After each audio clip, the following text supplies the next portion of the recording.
All right, good morning, everyone. We're continuing learning a Likuti Torah, a book written by the first Rebbe of Chabad, and it's utilizing ideas, Kabbalistic ideas, to inspire us in our day-to-day connection to reality, and especially to the creator of reality, which should be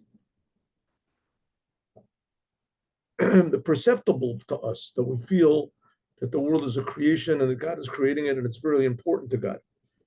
So that's really going to be the job of the Mashiach. The Mashiach is going to be a Jew, and he's going to be something like Moses, that his job is to wake the Jews up. First of all, to free them from their problems, and then to educate them. Free them, and then to educate them. So Moses freed them from Egypt, and he educated them, gave them the Torah. But Mashiach will do something even more. He'll succeed in inspiring them. Moses freed the Jews from Egypt, and he educated them. But he didn't manage to inspire them to love God more than themselves. And the Jewish people are not like us. We don't see God. We don't feel God. You have to really think about it to realize that God is creating us, and he's providing for us, and he's giving us eyes and ears and nose. Everything's a miracle. I mean, God does that to animals. That's no big miracle. But taking us out of Egypt and giving us bread from heaven and water from a rock, and bringing us to Mount Sinai, and speaking to all the Jews, it says that their souls jumped out of their bodies. They felt the Creator was speaking to them. That doesn't happen every day. That doesn't happen every day. And like we pointed out so many times, there's no other religion in the world that even claims that they were founded on such miracles, astounding miracles, that the God who they believe in did all these things for them. But still, he didn't, somehow or other, that didn't inspire the Jews. It didn't inspire them. They were always looking for a way out, and always looking for, if God took me out of Egypt, so I must be pretty important. So, the whole business is for me. Why should I do things for God? God is sending me a message that I'm important. I should call it. That was basically the same sin that Abraham did, egotism, thinking only about themselves. And so Mashiach is going to make us more aware of the Creator that's creating us right now. And that's what the Rebbe is doing. The Rebbe is the Mashiach, the leader of Chabad of every generation, is the Mashiach of that generation. And he's trying to free us from our misconceptions and to educate us what we should be thinking, but even more to inspire us, to wake up the Jewish identity inside of each and every Jew, and that it should start functioning. But in most Jews, it's rare, very rare, that you find Jews that deny that they're Jews. Very rare. But they don't know why, and they don't know what it means. What is this Jewish impulse that's always waking up inside of them that says, you're a Jew, you're a Jew, you're a Jew? That's it? It's just this thing inside saying, you're a Jew, you're a Jew. Like a person's conscience or something says to you don't steal, it comes to whatever, to some mafia boss and everything, what you're doing is wrong. Once in a while, he has these regrets. He thinks about, I shouldn't have done that. The same thing, a Jew once in a while thinks, I'm a Jew. But he doesn't know what it means. It's much less meaningful to a Jew, a non-religious Jew, that he's a Jew, than it is to, Al Capone or something, that he's a murderer. At least he thinks about it once in a while. I did a bad thing, and I wouldn't want somebody to murder me. But what does it mean? You think this is a Jew? What's the implication? So the whole point of a Rebbe and eventually Mashiach is that he's going to show everyone, why is this little point of Judaism indestructible? Why does it always pop up? No matter what the non-Jews try, and no matter what the Jews try, and all these other religions, what they try, the Jewish people simply don't go away. They try everything that they can to rid themselves of this, whether consciously or unconsciously, of their Jewish identity. And it doesn't work there. In Israel, they fill the land up with missionaries and things like that. They're just trying to wipe out Judaism. And for some reason, and Zionism in general was just a real almost successful effort to transform this Jewish identity to nationality. It's connected to this land, which is not so. It's not, I mean, it certainly is, Judaism is certainly connected to, but it's not connected like an umbilical cord is connected to a baby inside. You cut the umbilical cord, you're finished. You take a Jew out of the land of Israel, he's still a Jew. What is this thing, Jew? So it says that's the whole point of what Mashiach is going to do. This idea of I am a Jew, this is connected to the infiniteness of God, and is connected to the infinite importance of this physical world in general. And that's what Mashiach is going to bring out. And who was the one who really told us all this about the Mashiach, and that there is such a thing as Mashiach? The real major, announcer of Mashiach is Bilam. Evil Bilam, perhaps one of the greatest anti-Semites in the history of the world, certainly ranked, among the top 10. Bilam. And Bilam wanted to curse all the Jews. He wanted to wipe the Jews out of the world. That's what it says. He wanted to wipe them out totally. And it was worse than Balak, the king Balak, that wanted to get rid of the Jews because he felt threatened. And Bilam wasn't even threatened. He just hated the Jews. He hated the Jews. Why did he hate the Jews? Because they're God's people. And they interfered with him. Just the fact that they existed. They interfered with us. So he wanted to destroy all the Jews, right? What happened in the end? And he knew how to do it. He was Mispar, the number one cursor, perhaps of all times. He really knew how to curse. The Torah says, the Bible testifies that he was number one evil. He could curse people, just wipe out things that the atomic bomb couldn't wipe out. Curse. It was great at cursing. And the Torah tells us that the Jews, in fact, had done sufficient sins and transgressions and made God angry sufficiently that he had ample openings to curse. Like germs get in when there's a little cut, you have a little cut or something like that. So that's where the germs get in. The same thing is there were a lot of cuts on the Jewish merits that his curses could come in. And nevertheless, they didn't. Unexplainable. They didn't get in.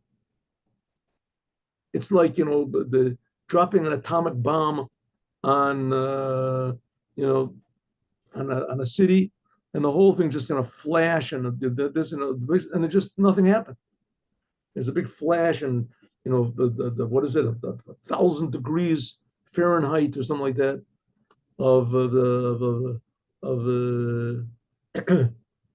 and everything in the city is made of paper. It's all flammable.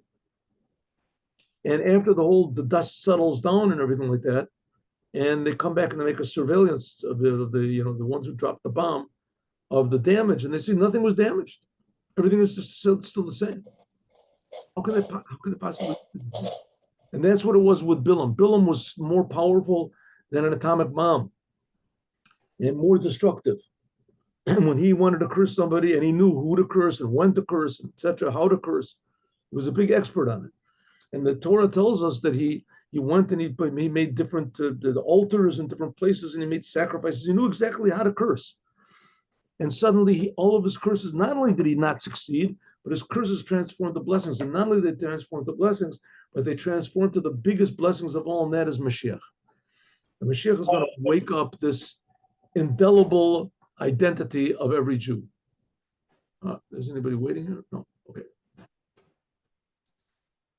So what did we say? That's what we said before. Lo hibit avon Yaakov. He made a blessing. Lo hibit avon, that sins cannot look at Jacob, even though they might deserve it, but the sins do not affect him, Jacob. And there's even not any umul. It says there's not even hard work, any difficulties in Yisrael. We said that Jacob, that's the level of the normal average Jew, Benoni, the average normal Jew that has problems with his own selfishness, his own egotism, his own, tendency to do what he wants and not what God wants. He's got his own urges, thinks what he wants, does what he wants, and he battles against this. It says he gave him a blessing that there's not going to be any battle. That's the days of the Mashiach. That everybody will just see what's good, and it'll be, to do a bad thing, it'll be as, as they say, incomprehensible to do something bad, not, to go against the Torah as it is like to cut off your foot or something. No one will want to do it. No one will want it. And then says even more, even the tzaddikim, that's the level of Yisrael, lower amal be Yisrael. He says there won't even be any of this amal, there won't be any difficulties, any hard, anything preventing the tzaddikim from achieving more and more good. So there's two levels of Jews. One is that he's occupied in turning from bad, and the other one that his main occupation and even his sole occupation is just doing more and more good. And he gave a blessing that when Mashiach comes, and eventually it's going to be any second now. I mean, he gave these blessings like 3,000 whatever years ago. 3,000, almost 3,300 years ago. He gave these blessings. So it's got to come true soon. What is it going to be? That the average Jew will not have any problems from his own false egotism and selfishness. It won't deter him anymore. And the tzaddikim, they won't have any problems getting closer and closer to God. That's what we said before. Okay. And then finally, the end of that sentence says, V'truat melech bo. What does the word truat mean? We're going to see that in just one moment. So I hope yeah. The word trua means several things. I mean, most notably, the word trua is the sound that we sound on Rosh Hashanah, trua. That's a trua. The sound of a trumpet is a trua. But the word trua means two other things, and the Rebbe is going to talk about it in one moment. The word trua means love, shalom ureut. And the word trua also means to break up, to break something else. Let's go, here we go. So it says that the truat melech, the trua, the shofar blast, or the love, or the breaking up of the king will be him. That's to him, to the Jewish people. Okay, what does this mean? What type of a blessing is this? This comes right after that the Jewish people won't have any problems serving God. No problems whatsoever. We'll be able to serve God. We'll reveal higher and higher levels of God in the world, right? The problems that plagued the Jewish people since Adam ate from the tree and the Jews worshiped the golden calf, those problems won't be problems anymore. We won't be tempted or lured or forced to do negative things. That's what we just did. And in addition to that, the trua of the king will be with us. What's the trua? It says the word trua, yesh beit perushim. It has two meanings. One is breaking, upirud. Like it says, teruam b'shevet. I will break them up with a staff of iron. Prophecy. I will break them. The word teruah means to break up. Smash.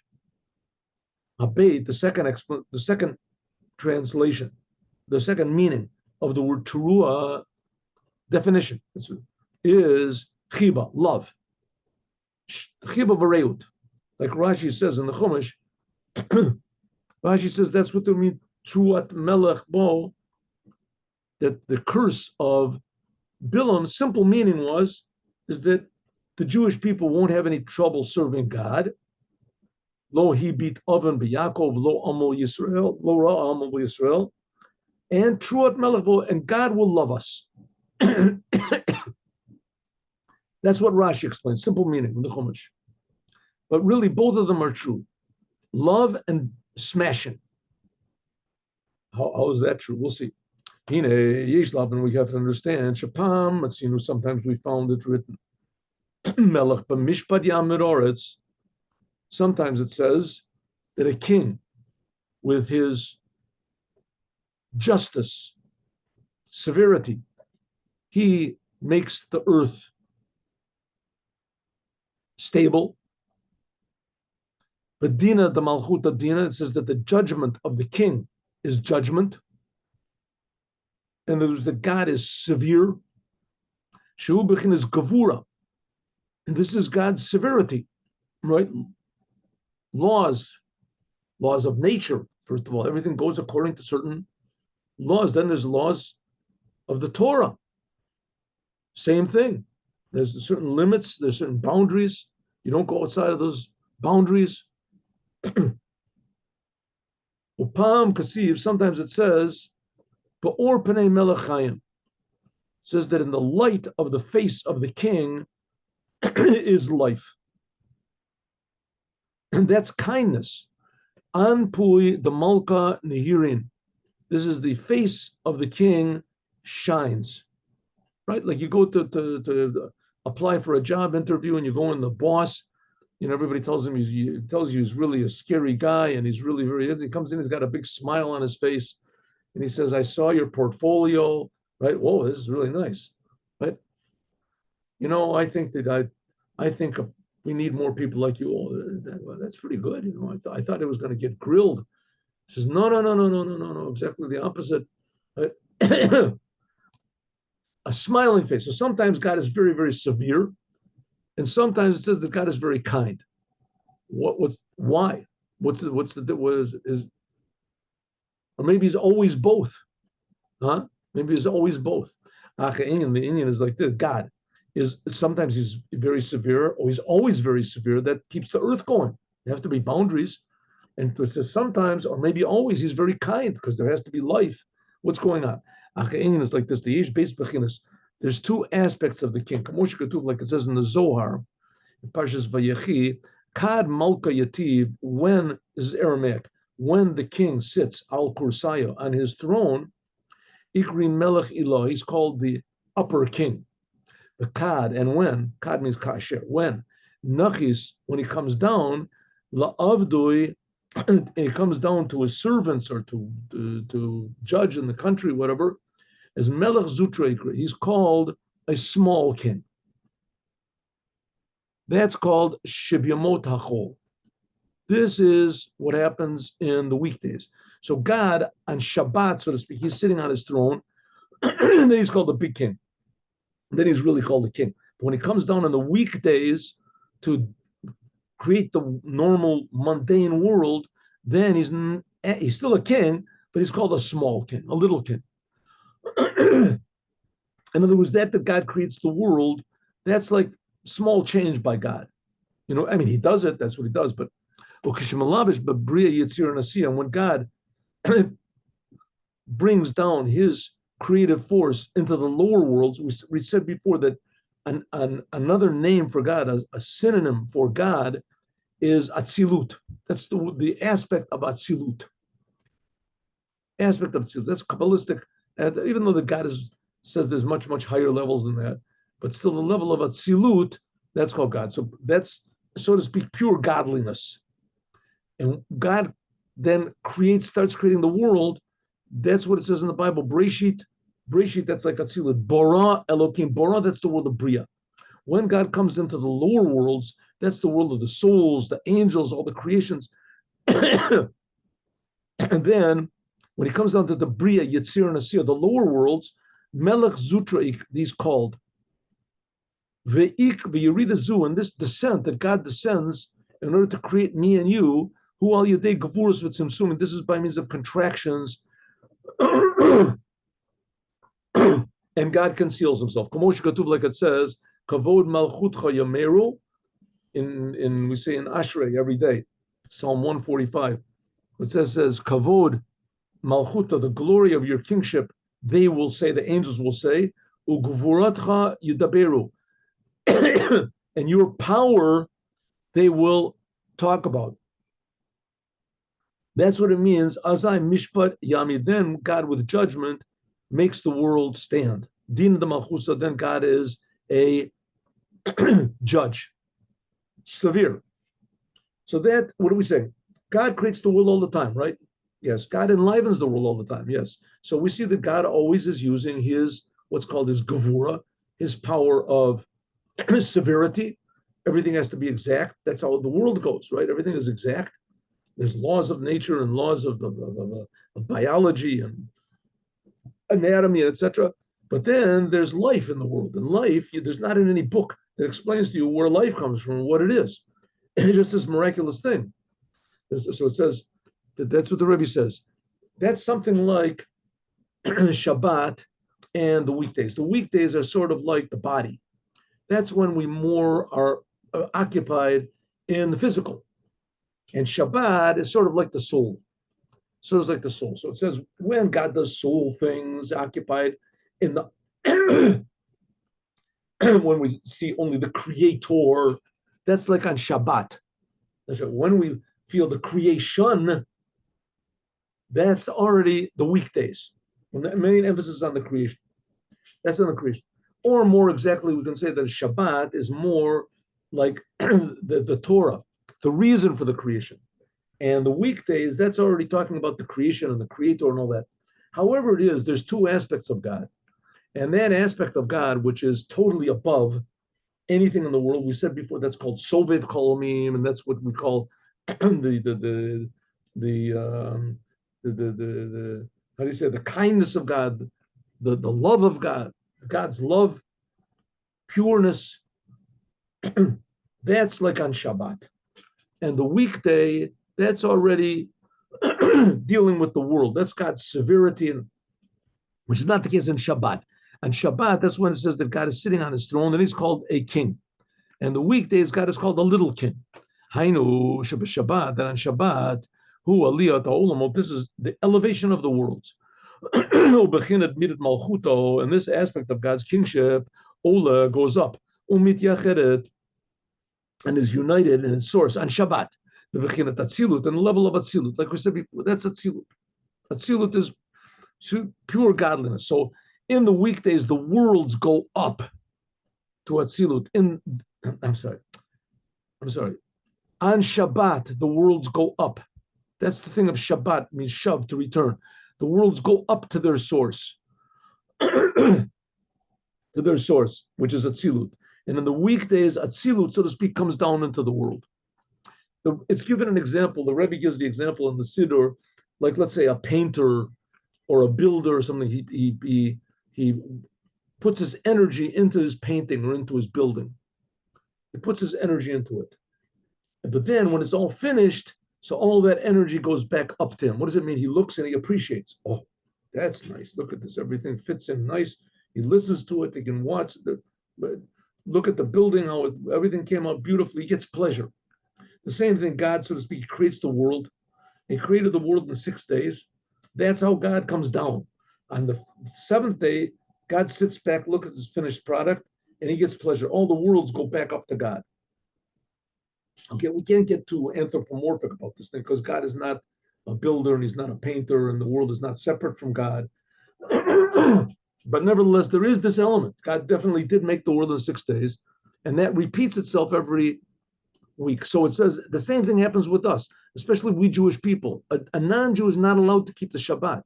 The Jewish people, they're connected to the Shabbat, to this pleasure that God gets from the world, this inner pleasure, the reason he's creating the world.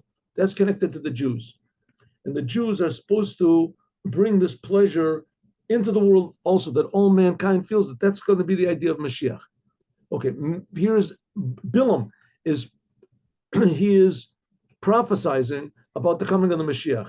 He says, Truat Melech Bo. Truat means two things, breaking up, smashing, and love. That's these two aspects. That in the weekdays, we have to smash our evil impulse. But on Shabbat, that's the aspect of love. That's like turning from bad and doing good. That's what it says, Ba'or Panei Melechayim. That's on Shabbat. Then everything goes back up to Atzilut, to its true source, and it feels godliness more. And then it says the light, that's when it says that the light of the face of the king is life. Ba'or Panei Melech, it says Chayim. On Paha Nehirin, that was means a shining face, Benehiri law, with an upper shine. That's by means of his galus oneg, revealing the pleasure, God's upper pleasure, mibechinas raiva, they call raivin, from this level of God, which is called the will of all wills, the desire of all desires, the pleasure of all pleasures, which that's the reason God created the world. And just to stress another time, and we can't stress it too many times, the importance of this world to God. This world is tremendously important to God. Don't get the idea that God is just sitting up there and that He created this world and we're like little rats running around in this maze. And if we get it, then we get out of this maze and we go to heaven. And all God's children are up there in heaven and they're all dancing and they're really happy. Okay, it could be that the thing about going to heaven is, yes, we all are happy and things like that, but that's not the point. This world is infinitely, indescribably, infinitely more important to God than all the upper heavens, not only the world in general, but each and every individual in the world. Every Aborigine in Australia and every wherever it is in Nigeria and every person in Russia and every Eskimo and every single human being is tremendously important to God. Every human being, and not just the human beings, also the animals, but human beings have choice. So don't think that we're here only for the afterworld, and this world is just this big meaningless blob of nothing. And we just go through. That's the how do you say, the pervading spirit of evil, of death that's sweeping over the world now.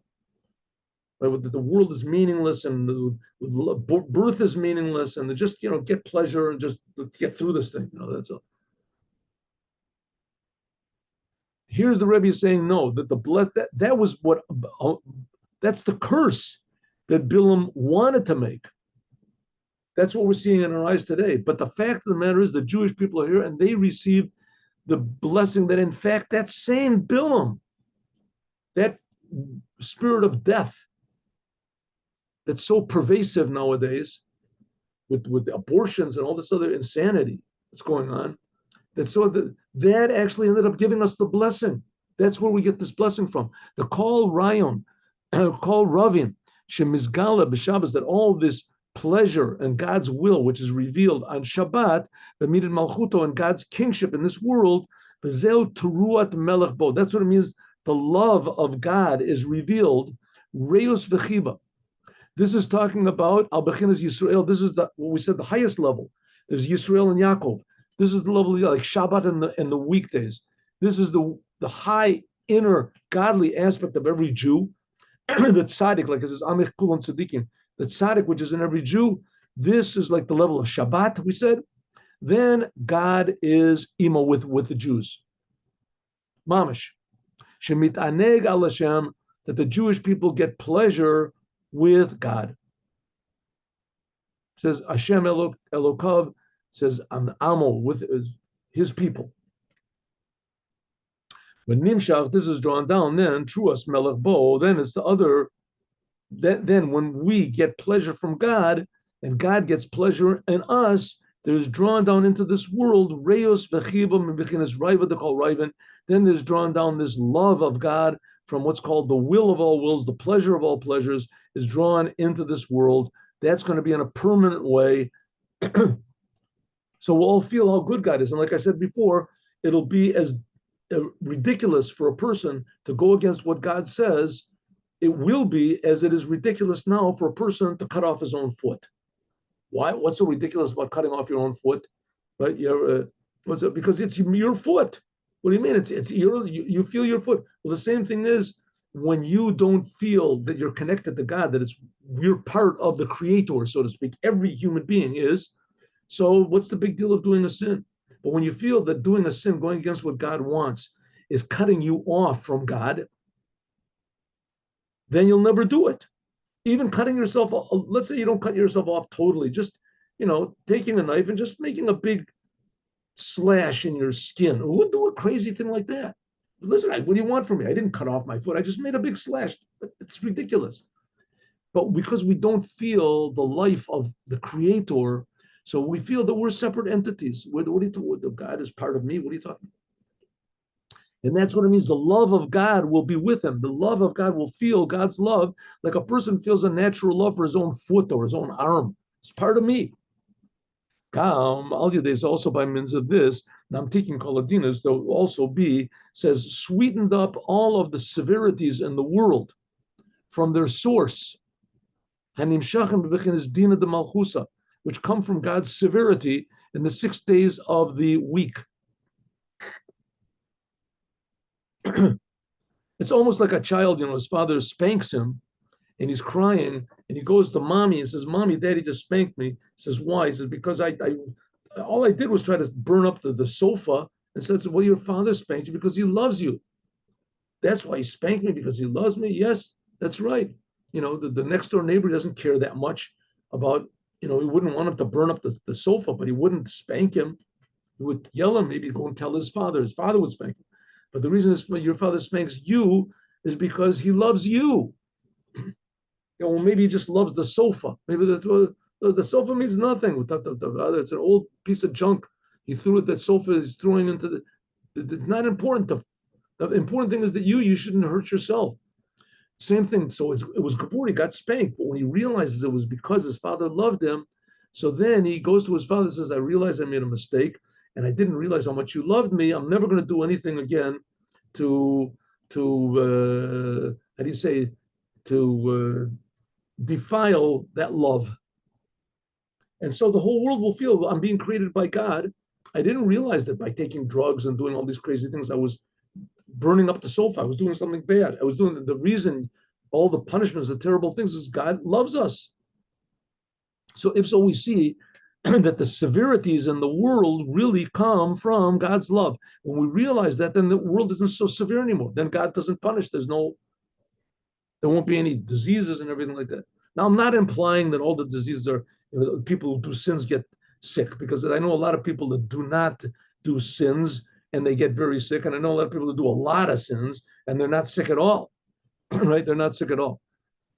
Okay, Machmas Yisgalus, Raiva. Here we have the example of Bilam. Bilam was one of the cursed Jews, and he was healthy like an ox. It was, like it says in the Zohar, Teruah Sham. I'm sorry, like it says in the Zohar, Teruma. But called dinin misavrim mine, all the severities will be gone away. That's like Shabbat all the time. That's what it means. Truat Melech Bo was that's the explanation, the first meaning, namely love. Now we have that's also the thing of breaking.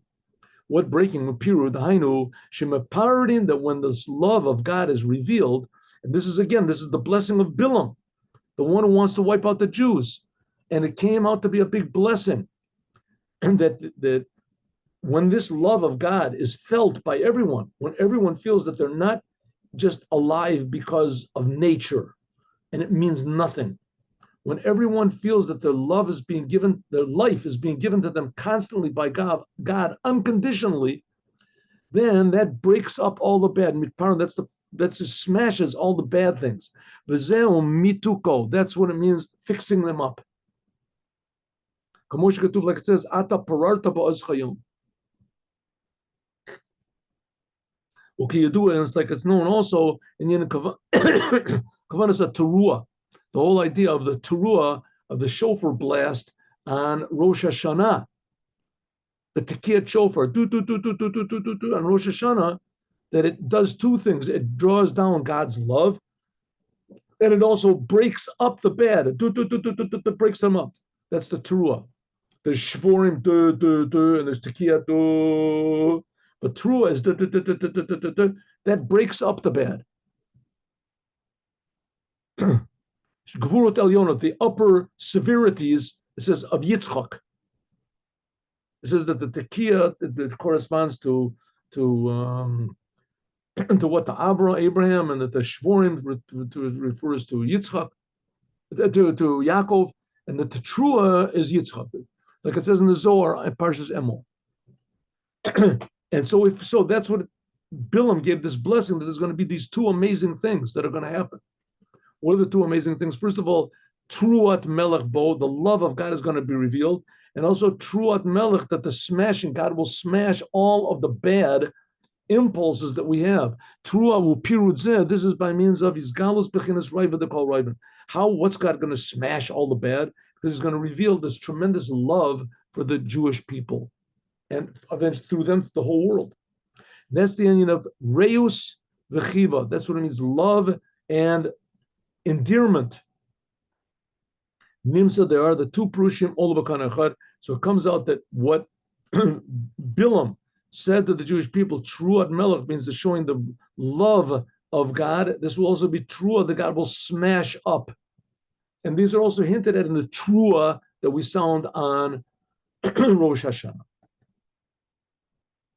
All right, that's all for today. Tomorrow, I think we'll learn.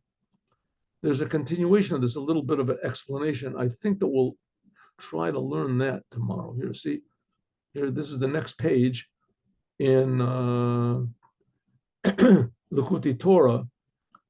It says this is a biur. This is an explanation on what we just said before, on lo hibit, that God will not allow avon sins to look at the Jewish people, and also the tzaddikim, the righteous Jewish people, they won't have any problem elevating themselves